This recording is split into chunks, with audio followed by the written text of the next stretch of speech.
ప్రభువైన యేసుక్రీస్తు నామములో మీ అందరికీ శుభములు. నేటి దేవుని వాక్యాన్ని చదువుకుందాం. ఫిలిప్పీయులకు రాసిన పత్రిక 4వ అధ్యాయం 13వ వచనము. నన్ను బలపరచువాని యందే నేను సమస్తమును చేయగలను.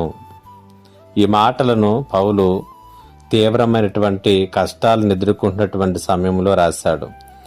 అతడు జైలు జీవితము గుండా వెళుతూ కష్టతరమైనటువంటి అనుభవాల గుండా వెళ్ళుచున్నటువంటి సందర్భంలో ఆయన ఈ మాటలు రాస్తూ చెబుతున్నటువంటి మాట, నన్ను బలపరచువాని యందే నేను సమస్తమును చేయగలను అంటున్నాడు. అనగా పౌలు యొక్క బలం అతని నుండి వచ్చినటువంటిది కాదు కానీ క్రీస్తు నుండి వచ్చినటువంటిది అనేటువంటి సంగతిని మనము జ్ఞాపకం చేసుకోవాలి. మరి బైబిల్ గ్రంథంలో అత్యంత బలవంతుడిగా బలమైనటువంటి నాయకత్వాన్ని వహించినటువంటి వ్యక్తిగా మనము మోషేను తప్పక జ్ఞాపకం చేసుకుంటాం. అయితే మోషే తనను తాను బలహీనుడిగా అనర్హుడిగా భావించుకున్నాడు. అయినప్పటికీ కూడా ఇశ్రాయేలీలను ఐగుప్తు నుండి బయటకు నడిపించడానికి దేవుడు అతన్ని బలమైనటువంటి సాధనంగా వాడుకున్నట్లుగా మనం చూస్తూ ఉన్నాం. కారణం ఏంటంటే అది అతని బలం కాదు కానీ అతన్ని బలపరిచేటటువంటి దేవుని యొక్క బలాన్ని బట్టి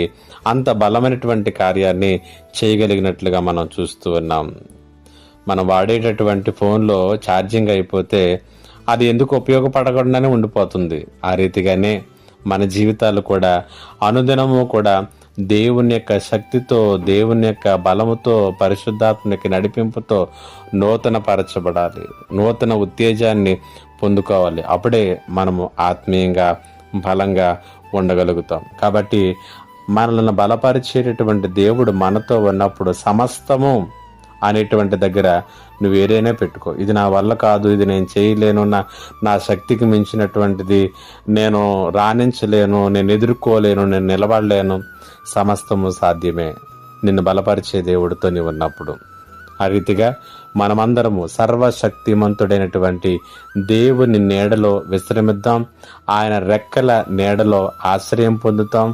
ఆయన శక్తిని మనం పుణికిపుచ్చుకుందాం. పరిశుద్ధాత్మ దేవుడంటి కృపను ఈ మాటలు వింటున్నటువంటి మీ అందరికీ నేను అనుగ్రహించునుగాక.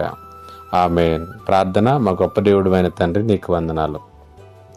మమ్మల్ని బలపరిచేటటువంటి దేవునికి నీ ఉంటుండగా ప్రభా, నీ రెక్కల నీడలో ఆశ్రయం పొంది సమస్తమును జయించగలిగి జయ జీవితంలో జీవించే కృపను దయచేయమని యేసు నామములో అడుగుచున్నాను తండ్రి. ఆమేన్.